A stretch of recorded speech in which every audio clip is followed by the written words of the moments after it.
बच्चों ये दिख रहा है ना आप लोगों को? Yes sir. ठीक है ना? तो ये मेरा क्वेश्चन नंबर 2 है। क्वेश्चन नंबर 2 में हम लोग बोल रहे हैं कि आपको ग्रेडियंट निकालना है। ग्रेडियंट निकालना है इन फील्ड्स का। तो आपको ग्रेडियंट के अलग अलग कोऑर्डिनेट सिस्टम में एक्सप्रेशन पता है ना, कि कार्टेशियन के अंदर क्या है। तो ए और बी के अंदर ए और बी वाले एक्सप्रेशन को सॉल्व कर लोगे आप कार्टेशियन कोऑर्डिनेट्स के अंदर। और ये जो सी क्वेश्चन है, इस सी क्वेश्चन में आपको दे रखा है कि ये जो क्वेश्चन है ये आपका सिलेंड्रिकल कोऑर्डिनेट सिस्टम में गिवन है। तो जब सिलेंड्रिकल कोऑर्डिनेट सिस्टम में गिवन है तो आप सिलेंड्रिकल कोऑर्डिनेट के लिए डेल ऑपरेटर वाला फार्मूला लगाओगे, ग्रेडियंट वाला, सॉरी। ठीक है, और ऐसे ही ये, तो आपको इसके लिए निकालना है। तो ये आपका दे रखा है आर, थीटा और फाई, मतलब स्फेरिकल कोऑर्डिनेट सिस्टम में। तो आप ऑटोमेटिकली इसका क्या करोगे, ये आप ग्रेडियंट वाला फार्मूला लगा दोगे स्फेरिकल कोऑर्डिनेट सिस्टम के अंदर। तो आप ऑटोमेटिकली इसको सॉल्व कर लो। ठीक है, कर लोगे?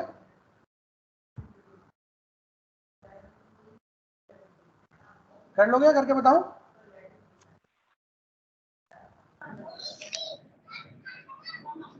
हेलो बोलो,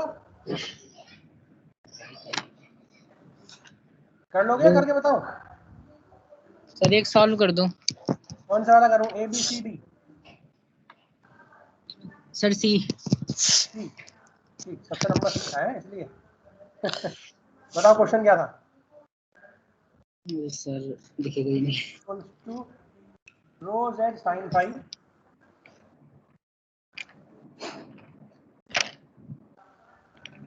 plus Z square cos square phi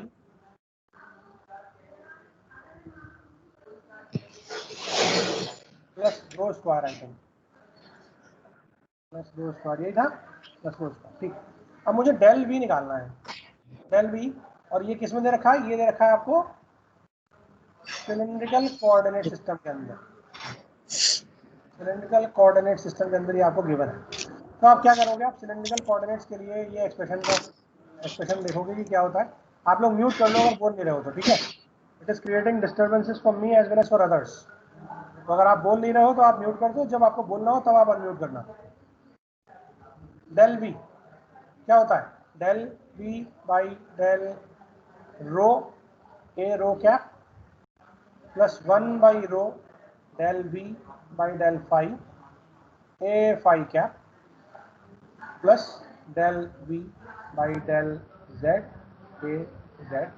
ये आपका डेल ऑपरेटर की वैल्यू है, डेल वी ग्रेडियंट की वैल्यू है।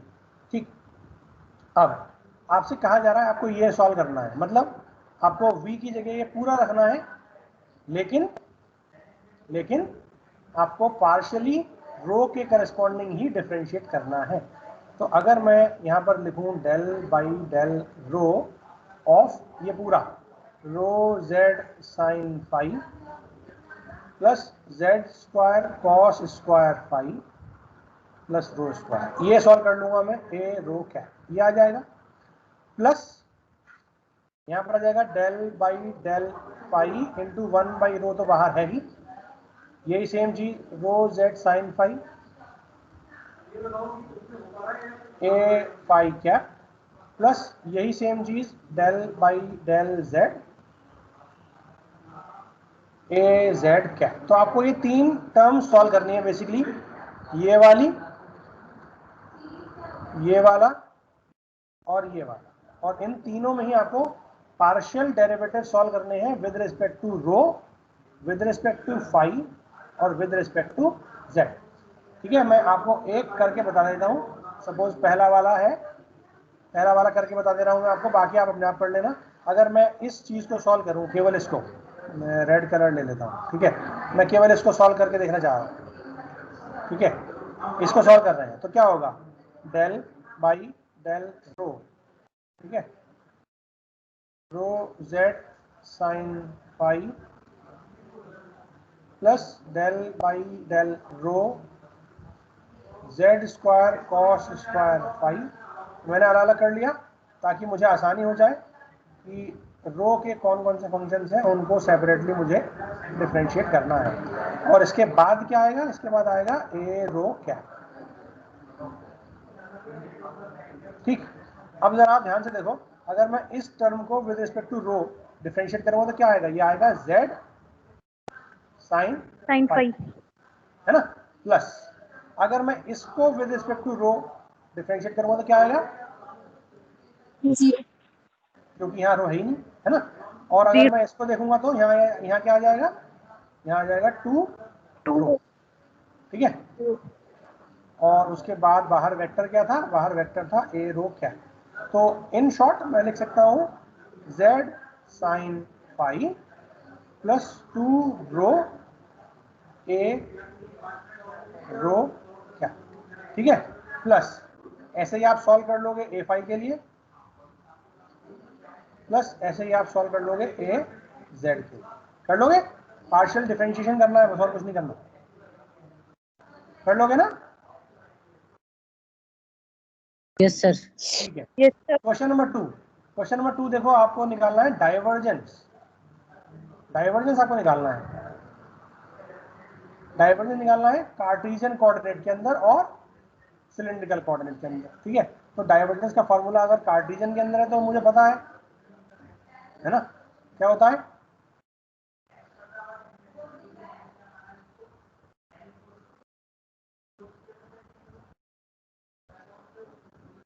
Del dot A equals to del A X by del X plus del A Y over del Y plus del A Z over del Z, है ना।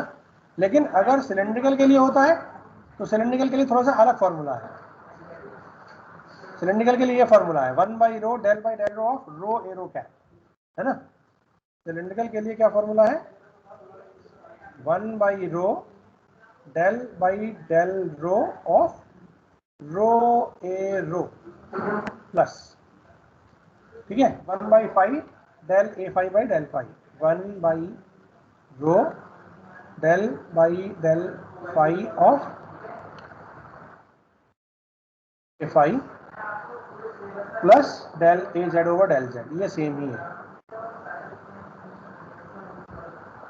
ठीक है। अब आपको देखो क्वेश्चन दे रखा है मैंने, एक दे रखा है कार्टेशियन कोऑर्डिनेट सिस्टम के अंदर और एक दे रखा है सिलेंड्रिकल कोऑर्डिनेट सिस्टम के अंदर। तो आप सिलेंड्रिकल वाले के लिए दूसरा फार्मूला इस्तेमाल करोगे, ये वाला, है ना, और कार्टेशियन के लिए ये वाला फार्मूला इस्तेमाल करोगे। अब अगर आप इस क्वेश्चन को देखो ध्यान से, तो ये वाली वैल्यू e की पावर एक्स वाई ए एक्स है, sine x Y A Y है, और कॉस स्क्वायर एक्स जेड क्या है, ए जेड, ठीक है। तो आप इसकी वैल्यू को रख लोगे और उसके बाद सॉल्व करोगे। और अगर आप इसको देखो तो यहाँ पर क्या है, rho z square cos phi, ये ए रो है, और जेड साइन स्क्वायर फाई ए जेड है, इसमें ए फाई है ही नहीं, ठीक है। तो आपका क्वेश्चन में ऑटोमेटिकली ए फाई नहीं आ रहा तो क्वेश्चन और छोटा हो गया, ठीक है। कर लोगे बच्चों, केवल कैलकुलेशन है और कुछ नहीं है, जल्दी बताओ। Yes sir, yes sir, yes sir. अगला क्वेश्चन है, find the unit vector normal to the surface x square plus Y square minus z. कैसे करेंगे, सपोज v इक्वल टू दे रखा है x square plus Y square minus Z,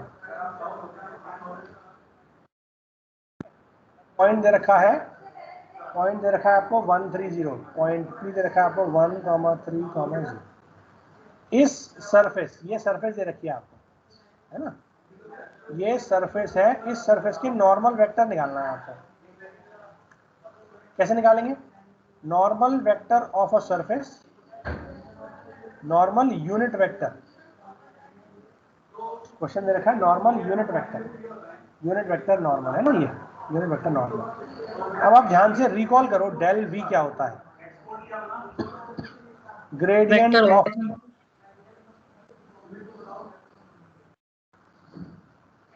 gradient of scalar, और ये क्या देता है मुझे, इट गिव्स वेक्टर, वेक्टर नहीं, वेक्टर तो होता है, वेक्टर आउटपुट देता है ना, लेकिन ये होता क्या है basically, vector it gives me direction perpendicular to surface,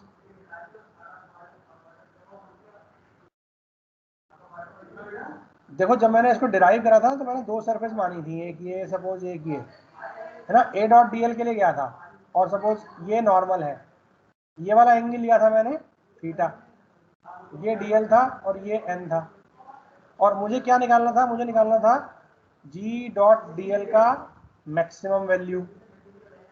तो मैं क्या कर रहा था, मैं लिख रहा था मॉड जी मॉड डी एल, रिकॉल करा रहा हूँ मैं आपको दोबारा, आपको बता रखा है हालांकि मैंने, इसकी मैक्सिमम वैल्यू मतलब जब ये वाली वैल्यू 90 डिग्री हो, 90 हो मतलब ये डीएल की डायरेक्शन में परपेंडिकुलर हो जाए, मतलब थीटा की वैल्यू कितनी हो जाएगी 90 डिग्री, सॉरी 0 डिग्री, दोनों सेम डायरेक्शन में हो जाएंगे डीएल की डायरेक्शन में, है ना। और इस केस में क्या बोल सकते हैं हम, इस केस में ये बोल सकते हैं कि अगर थीटा मेरा 0 हो गया, दैट मीन्स नॉर्मल वेक्टर इस लाइन की डायरेक्शन में ही है, और इस डायरेक्शन में क्या दे रहा है मुझे, ये दे रहा है maximum rate of change, maximum rate of change of G with respect to DL. ठीक है, तो इस तरीके से मुझे ये पता लगा कि मेरा जो ग्रेडियंट है ये परपेंडिकुलर डायरेक्शन में होता है, और परपेंडिकुलर डायरेक्शन में होता है मतलब अगर मुझे सरफेस गिवन है, अगर मुझे सरफेस गिवन है ना, क्या बोलते हैं v गिवन है आपको, जो भी दे रखा है, ठीक, क्या लिया था X square plus Y square minus Z, X square plus Y square minus Z, है ना। तो आपको v गिवन है x square plus Y square minus Z, ये गिवन है, तो आप क्या करोगे, आप del v by del X A X cap plus del v by del Y A Y cap plus del v by del z A Z cap निकाल लो। ठीक है, ये क्या आएगा, ये आएगा ग्रेडियंट, क्या आएगा ये आएगा ग्रेडियंट।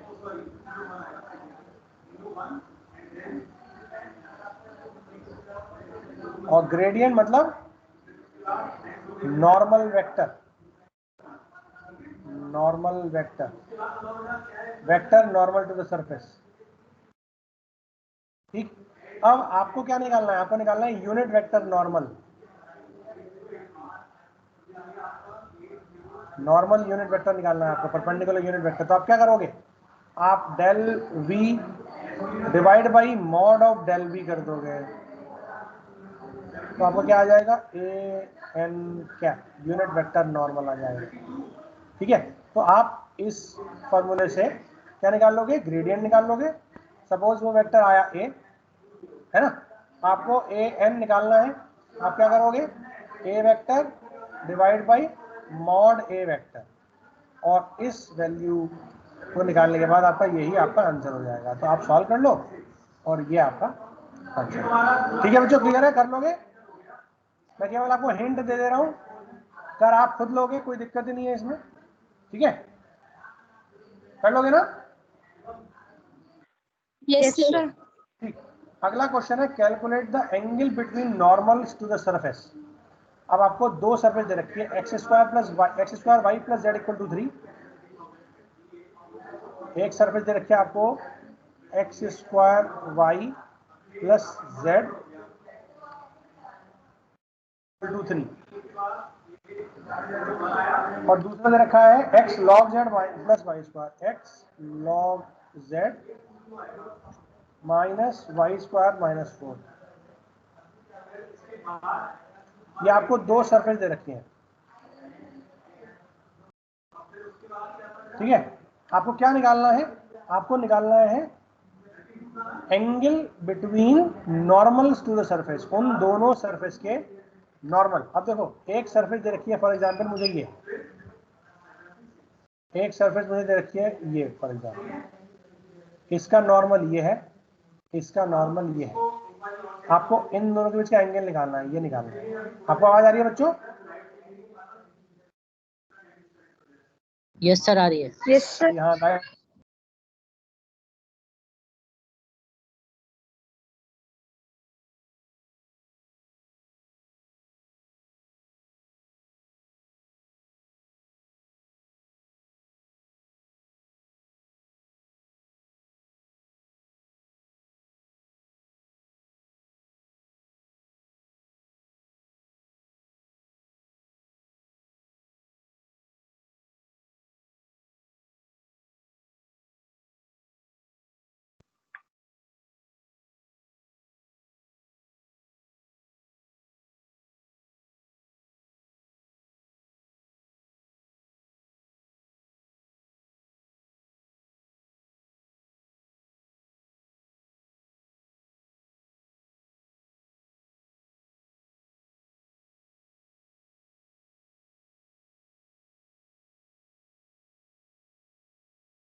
क्योंकि वॉइस नहीं आ रही ना। सही नहीं है, सही नहीं है, सही नहीं है। अरे रिकॉर्डिंग तो स्टार्ट है।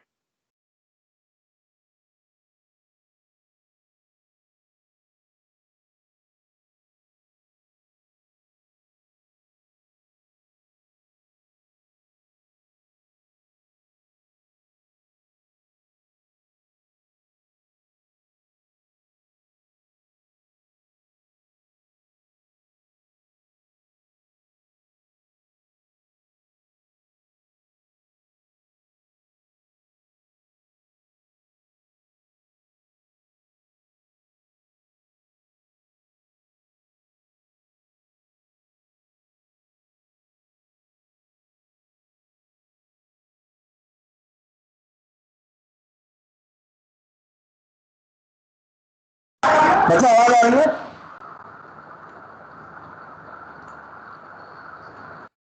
Yes sir. सर अभी आई। Yes sir. यस सर, अब आ रही है। एनीवेज, मैं आपको बोला था ये क्वेश्चन था, और इस क्वेश्चन में मैं ये पूछा गया था कि आपको एंगल निकालना है, नॉर्मल सरफेस के नॉर्मल के बीच का एंगल निकालना है। तो आप क्या करोगे, अगर आपको एक वेक्टर पता होता ए और एक वेक्टर पता होता बी, और आपको उन दोनों के नॉर्मल्स के बीच का एंगल निकालना होता, तो आप क्या करते हैं? डॉट प्रोडक्ट निकालते हैं सर। तो आपने क्या करा, सबसे पहले आपने इस वाली सरफेस का ग्रेडियंट निकाला और इस वाली सरफेस का ग्रेडियंट निकाला, ठीक है। और जब आप ग्रेडियंट निकाल लोगे तो आपको बाय डिफॉल्ट क्या मिलेगा, आपको एक उन दोनों सरफेस के यूनिट वो नॉर्मल वेक्टर मिल जाएगा, है ना। उन दोनों सरफेस के नॉर्मल वेक्टर मिल जाएगा, यानी ए और बी ये दो अलग अलग वेक्टर हैं। ये सरफेस 1 के नॉर्मल है और ये दूसरा बी वाला जो है सरफेस 2 के नॉर्मल है, ठीक है। अब नॉर्मल टू सरफेस 1 और नॉर्मल टू सरफेस 2, ठीक। ये आपको दोनों मिल गए हैं। अब आपको क्या करना है, आपको उन दोनों के बीच का एंगल निकालना है। निकाल लोगे? A dot B equals to mod A mod B cos theta. आवाज आ रही है बच्चों?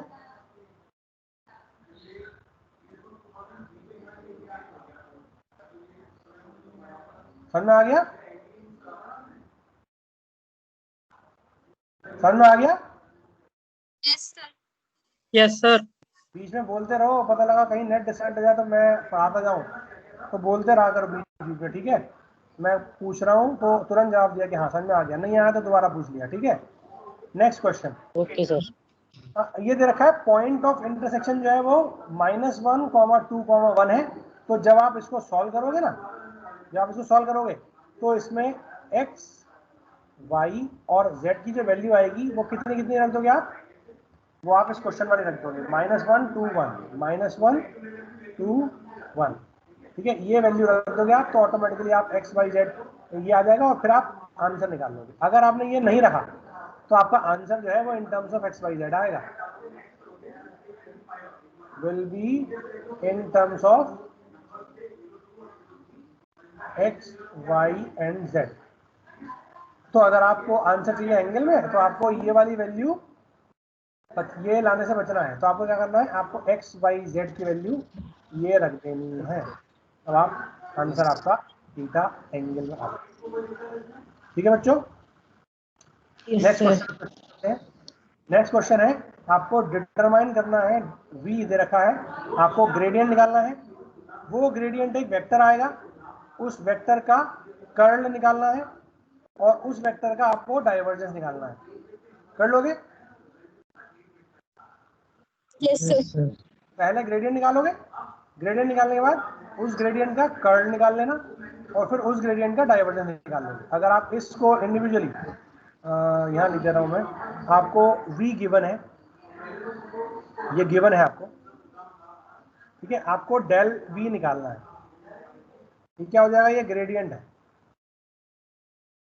आपको निकालना है डेल वी का कर्ल, दूसरा पार्ट, और तीसरा पार्ट आपको निकालना है डेल डॉट डेल वी, यानी कर्ल ऑफ ग्रेडियंट। आवाज आ रही है बच्चों? यस सर, आ रही है। Yes, sir. Divergence of gradient है ना, ये निकालनी है। तो आपने ये वैल्यू निकाली, ये वेक्टर आया, इस वेक्टर का क्या निकाल लिया आपने? कर्ल निकाल लिया, और इसी वेक्टर का आपने क्या निकाल लिया? डाइवर्जेंस निकाल लिया, बस। चलो ठीक है। उसके बाद क्वेश्चन नंबर 7, आपको h डॉट dl निकालना है, फिगर नंबर 1। अब फिगर नंबर 1 में मैंने आपको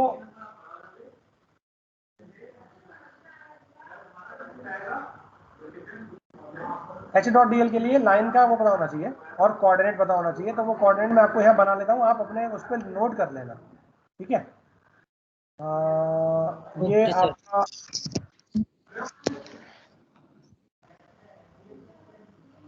this was x, y and z,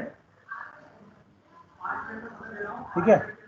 ये लाइन आपकी यहाँ से शुरू हो रही है, तो ये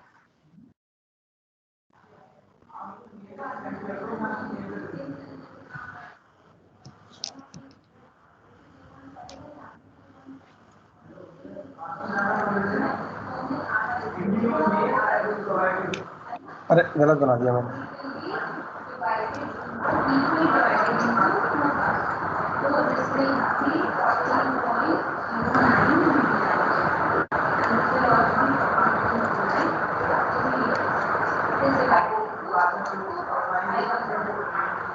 this was x, this was z, है ना। तो जो लाइन थी मेरी, वो लाइन क्या थी? वो लाइन थी ये, यहाँ से शुरू हो रही है, ये है ना। उसके बाद वो लाइन ऊपर गई और फिर उस लाइन को मैं यहाँ तक लेकर के आया, ठीक है। तो आप इस डायरेक्शन में निकालोगे, आप x डायरेक्शन से सबसे पहले ओरिजिन की तरफ गए, फिर ओरिजिन से y डायरेक्शन में गए, और फिर z डायरेक्शन में गए, फिर z से आप नीचे की तरफ प्लेन पे आए, ठीक है। तो you will follow this direction, ठीक। पहले आप x में जाओगे, उसके बाद z में, उसके बाद y में। ये जो कोऑर्डिनेट है ना, इस कोऑर्डिनेट में x की वैल्यू है 1, y की वैल्यू 0 है, z की वैल्यू 0 है। यहाँ पे इस वाले पॉइंट पर, यहाँ पर x की वैल्यू 0, y की वैल्यू 0, z की वैल्यू 1, और इस पॉइंट पर आपकी x की वैल्यू 0, y की वैल्यू 2, z की वैल्यू 0। ये तीनों कोऑर्डिनेट्स आप मेंशन कर लो, है ना, ताकि ये आपको समझने में आसानी हो, ठीक है। 3 कोऑर्डिनेट्स हैं। अगर मैं इस पॉइंट को देखूं तो सपोज ये वाला पॉइंट है A, ये पॉइंट है B, ये पॉइंट है C, और ये पॉइंट है D। तो अगर मैं A डॉट DL निकालूंगा, तो A डॉट DL क्या होगा? अलोंग दिस पाथ, है ना। कितना होगा along this path? That will be equal to integration of A dot DL from A to B plus integration from B to C, integration from C to D, and बस ये 3 ही आपको निकालने हैं। अगर D टू A होता, ये close line integral बन जाता, ठीक है। तो क्लोज लाइन इंटीग्रल नहीं निकालना हमें, केवल ये पोर्शन सॉल्व करना है, ठीक है बच्चों। कर लोगे? इस लाइन में देखो, इस लाइन में क्या होगा? इस लाइन में इक्वेशन होगी DL की, DL1, सपोज ये A टू B DL1 है, B टू C DL2 है, और C टू D DL3 है। बताओ DL1 क्या होगा? DL1 होगा DX AX कैप। सही लिखा है मैंने? Yes, sir. बोलो। DL2 B2C में क्या होगा? DZ AZ DZ cap. AZ vector. अच्छा D3 बताओ जरा, देखते हैं कौन सही सर बताता है। dy is like हाँ? dy is नहीं, इस वाले में देखो आप ध्यान से, यहाँ पर x सेम है, लेकिन y y की वैल्यू हो रहा है, चेंज है। Y और Z. z भी चेंज हो रहा Z. है ना। तो जब दो चीज चेंज होती है तो हम क्या करेंगे? dy ay cap plus DZ AZ. z plus dy। ठीक है, हाँ कर लोगे? यस तो यस इस सर। CD सेगमेंट के लिए, CD सेगमेंट के लिए डिफरेंशियल लेंथ कितनी होगी? ये होगी, ठीक है ना? क्यों? क्योंकि यहाँ पर x चेंज नहीं हो रहा, y और z दो चेंज हो रहे हैं, तो ऑटोमेटिकली मैं डिफरेंशियल लेंथ क्या लूंगा? dy ay dz az। अगर तीनों चेंज हो रहे होते तो क्या लेते? dx ax plus dy ay plus dz az। Clear है ना? Yes sir. ठीक, Yes, ऐसे ही sir. आप क्वेश्चन 8 कर लोगे। क्वेश्चन 8 में आपको वेक्टर चेंज दे रखा है थोड़ा सा, और फिगर भी चेंज है, फिगर भी चेंज है, ठीक है? और क्या दे रखा है आपको? क्लोज लाइन इंटीग्रल निकालना है, ठीक है? क्लोज लाइन इंटीग्रल निकालना है। काफी सारी चीजें मिस आउट हो गई इसमें, मैं आपको लिखवा देता हूँ, फिगर सही से बना देता हूँ, ठीक है? आप फिगर इसकी सही से बना लो ताकि कंफ्यूजन ना हो, ठीक है? क्वेश्चन था ये आपका दे रखा है y, दिस वाज x,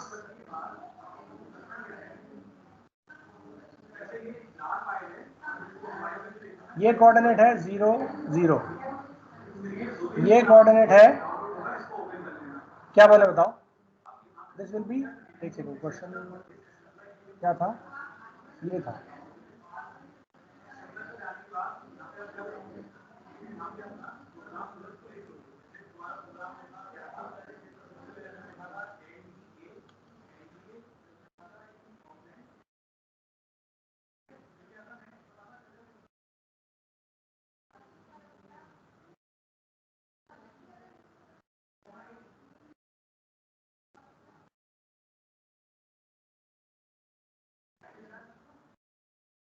देखो ये क्वेश्चन तो ये है जो मैंने आपको दिया है ना, क्वेश्चन ये वाला, क्वेश्चन 7, क्वेश्चन 7 की फिगर ये है, ठीक है?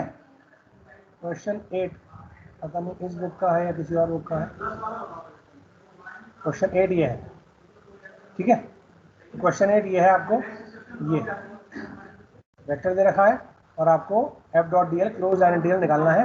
तो the figure will be, this coordinate will be 1,1, this coordinate will be 2,0, और फिगर में जो डायरेक्शन दे रखी है वो दे रखी है इधर की तरफ, ये देन ये देन ये, ठीक?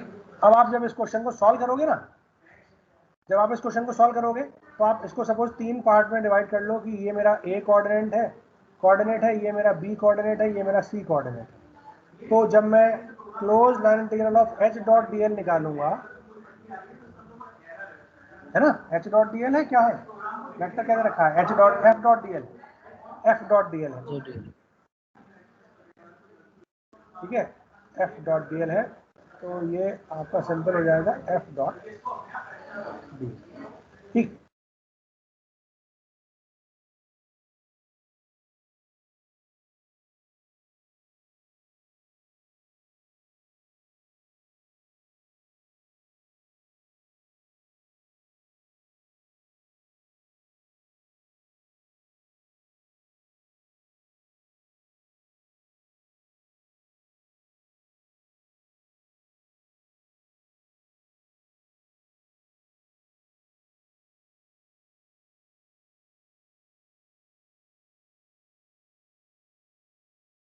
हेलो, आवाज आ रही है सर की? नहीं, फ्रीज हो गई वीडियो।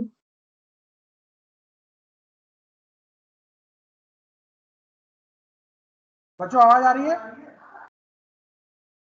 सर अब आई है, आ रही है सर, आ रही है अब। हेलो हेलो,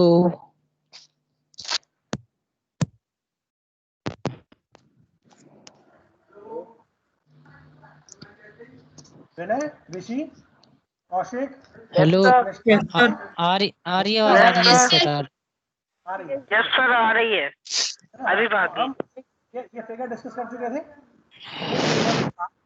हमने क्या करा, हमें एफ डॉट डी एल निकालना है क्लोज लाइन इंटीग्रल के लिए। तो हम क्या करेंगे, हम इसको 3 पार्ट में ब्रेक कर लेंगे, A to B, then B to C, then C to A. तो मेरा स्टार्टिंग पॉइंट और एंड पॉइंट सेम है, इसका मतलब मैं क्लोज लाइन इंटीग्रल की बात कर रहा हूँ, ठीक है? अब जब मैं ए से बी सेगमेंट पे जाऊंगा, ये तो ए से बी सेगमेंट पे, ए टू बी, डीएल क्या होगा?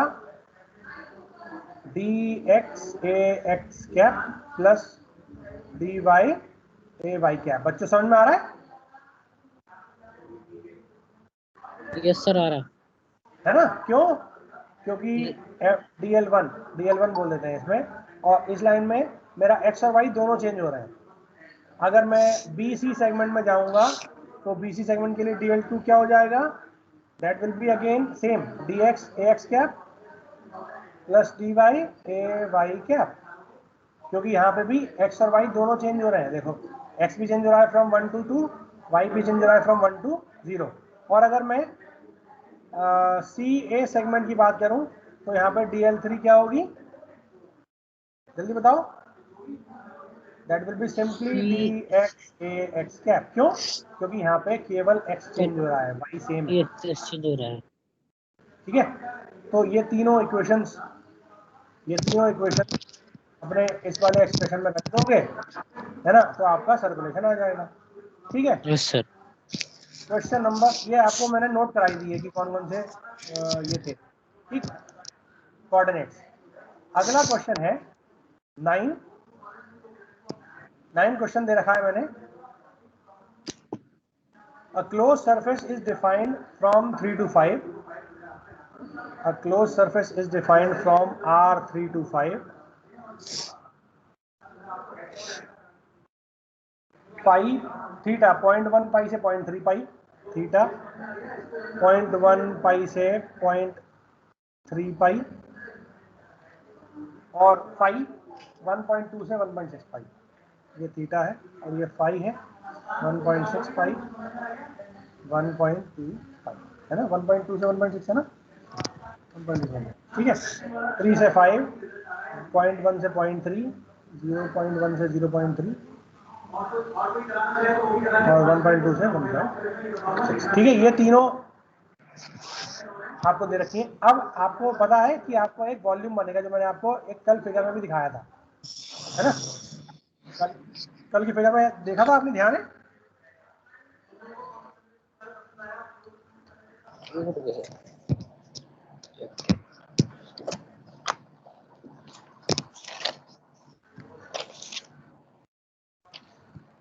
दिखा देता हूं मैं आपको, मैंने एक कल फिगर बना के दिखाई थी। ये दिख रही है? ये फिगर मैंने कल आपको बताई। ठीक है, अब यस सर दिख रही है।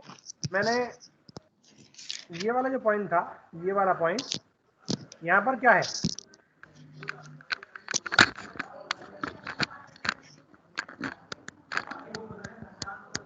ये देख लो। ठीक है,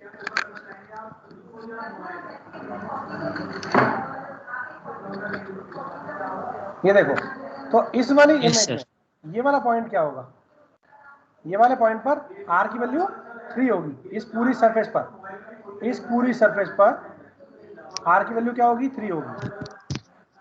और बाहर वाली सरफेस पर r की वैल्यू क्या होगी? 5 होगी, है ना? बच्चों बताओ, इस वाली सरफेस पर r की वैल्यू क्या होगी? 3, और इस वाली सरफेस पर r की वैल्यू क्या होगी? 5। ठीक है या नहीं? Yes sir. बोलो, जल्दी बोलो बच्चों, आवाज आ रही है? यस सर आ रही है। Yes sir. बोलते रहो बीच में। ठीक है, उसके बाद अगला क्वेश्चन, पाई की वैल्यू, सॉरी थीटा की वैल्यू क्या होगी? थीटा बताओ। थीटा वेरी हो रहा है फ्रॉम इस वाली सरफेस पर कम होगा और नीचे वाली सरफेस पर ज्यादा होगा। टॉप वाली सरफेस पर कम होगा, बॉटम वाली सरफेस पर ज्यादा होगा। फाई वेरी हो रहा है ऐसे, है ना? फाई वेरी हो रहा है ऐसे, तो फाई इस वाली सरफेस पर कम होगा, ये वाली सरफेस पर फाई कम होगा, और उसके पीछे वाली सरफेस पर, जो ये वाली सरफेस है, ये है ना, यहां से लेके ये वाली सरफेस, पीछे वाली इस वाली सरफेस पर फाई जो है आपका कम होगा, ज्यादा होगा। ठीक, ये आपको एक वॉल्यूम बन जाएगा।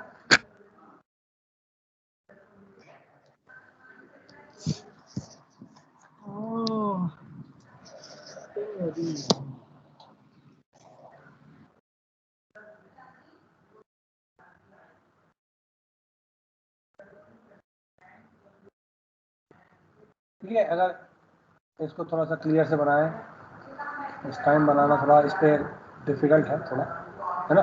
तो इस वाली सरफेस पर मेरा यहाँ से यहाँ क्या चेंज हो रहा है, यहाँ से यहाँ फाई चेंज हो रहा है, यहाँ से यहाँ आ रहा हूँ तो थीटा चेंज हो रहा है, और इससे इधर जा रहा हूँ तो आर चेंज हो रहा है। तो ऑटोमेटिकली अगर मैं इसके पॉइंट्स निकाल दूँ कि ये मेरा ए है, this is B, this is C point and this is point D, similarly this is E, this is F, this is G, this is H, है ना।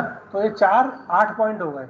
अब इन 8 पॉइंट के हिसाब से मैं इनके कोऑर्डिनेट्स इनके कोऑर्डिनेट्स निकाल सकता हूँ, ठीक है। और फिर वो कोऑर्डिनेट निकालने के बाद मुझे क्या निकालना है, मुझे निकालना है सरफेस एरिया और वॉल्यूम, है ना। मुझे निकालना है ये फाइंड द वॉल्यूम एनक्लोज्ड, ठीक है, वॉल्यूम एनक्लोज्ड निकालना है। तो वॉल्यूम के लिए क्या करोगे आप, वॉल्यूम के लिए सिंपल सा है, आप क्या करोगे, डी वी क्या होता है, वो होता है triple integration R square sine theta D R D theta D phi, ठीक है।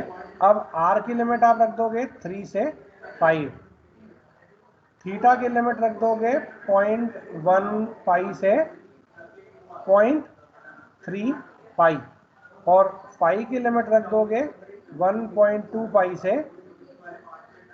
1.6 पाई।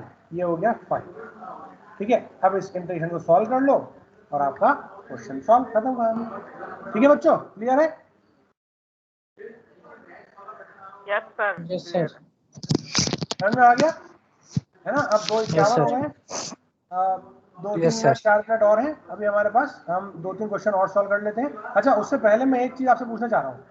फॉर एग्जाम्पल आपने सपोज मैं आपसे कहूँ कि आपको volume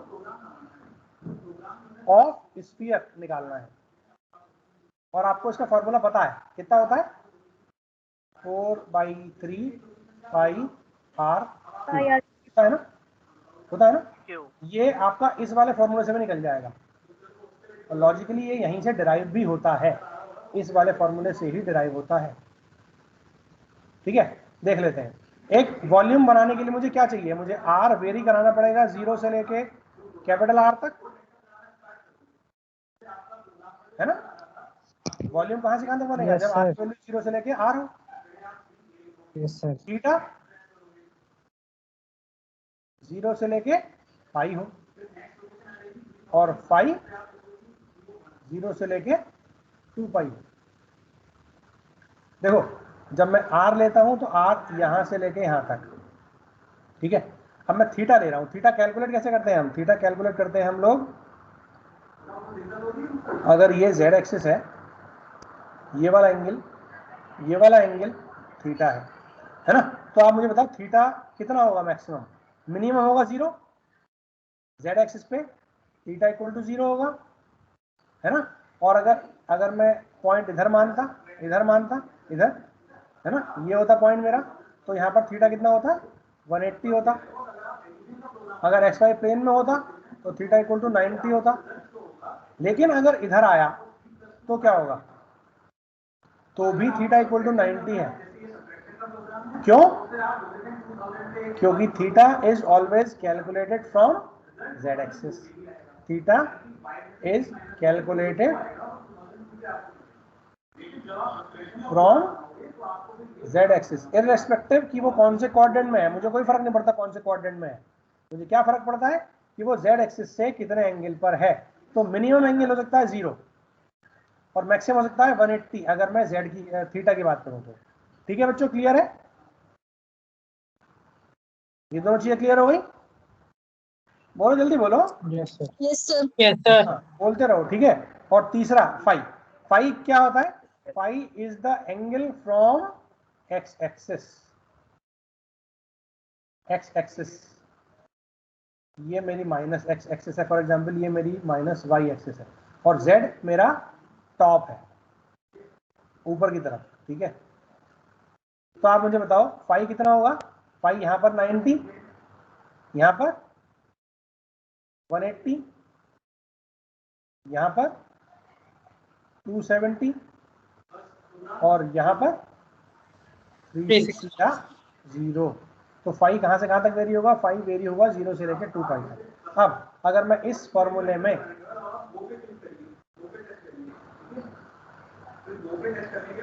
are square sine theta D R D theta D phi को क्या कर दूं? इंटीग्रेट कर दूं। आर की लिमिट है 0 से लेके कैपिटल आर तक, थीटा की लिमिट है 0 से लेके पाई तक, और फाई की लिमिट है 0 से लेके 2 पाई तक। सॉल्व करो जरा मुझे।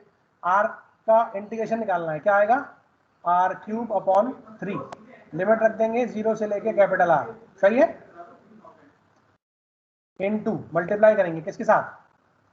थीटा के साथ। थीटा के साथ साइन थीटा आ रहा है, साइन थीटा आ रहा है मतलब साइन थीटा का इंटीग्रेशन क्या होता है? Minus cos theta. लिमिट क्या रखेंगे? 0 से पाई, इनटू फाई। फाई का कुछ भी नहीं है, 0 से 2 पाई।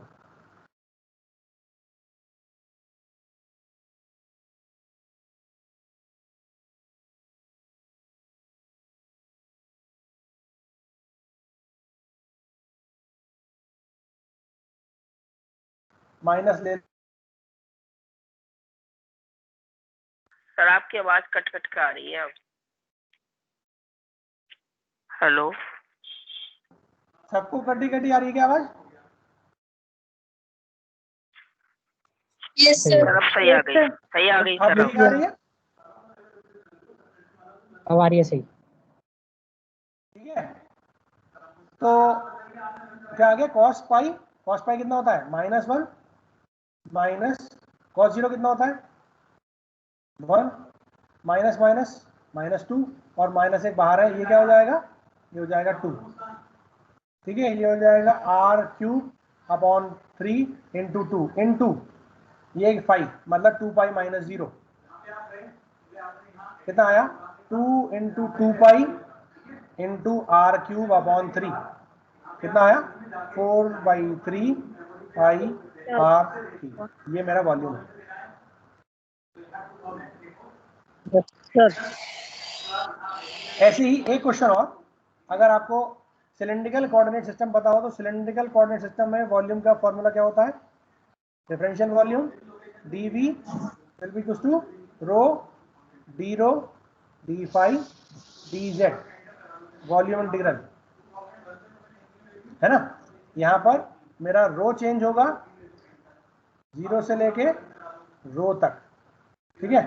फाई चेंज होगा कितना? 0 से लेके 2 पाई तक, और z चेंज होगा, आपने सुन रखा होगा, वॉल्यूम अगर एक सिलेंडर की हाइट h है ना, ये वैल्यू मेरी है रो, और अगर इसकी हाइट है h, तो मुझे पता है इसका एक्सप्रेशन क्या होता है। मैं सॉल्व कर लेता हूँ। रो इक्वल टू 0 से लेके रो इक्वल टू रो तक, ठीक है।